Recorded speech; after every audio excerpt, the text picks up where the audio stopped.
Donc, comme je disais, Houphouët a fait des mauvais choix. Est-ce qu'il avait le choix? Ou à cette époque, s'il prenait d'autres décisions, c'était peut-être fatal pour lui parce qu'il en a vu. Il a vu Kwame Nkrumah, il a vu Patrice Lumumba, qui est la clé de notre colonisation perpétuelle. La mort de Patrice Lumumba est la clé de notre colonisation perpétuelle. La colonisation ne s'est jamais terminée.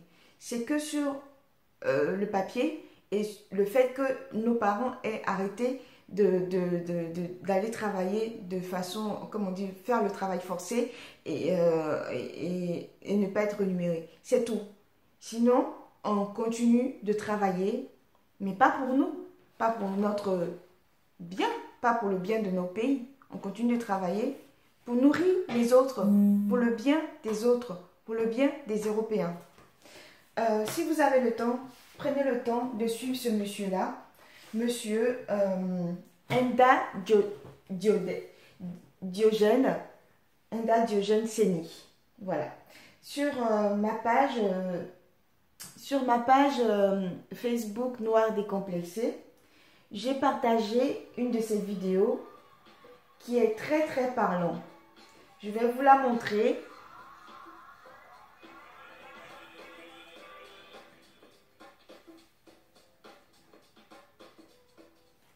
Voilà. Je vais développer, en fait, sur l'économie, je suis partisan de ce qu'on appelle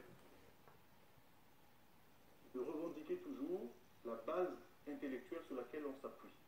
Je suis économiste, certes, mais je suis un économiste panafricaniste. Je le revendique parce que je ne crois pas à l'objectivité des scientifiques, souvent proclamés à corps et à trait, surtout en économie.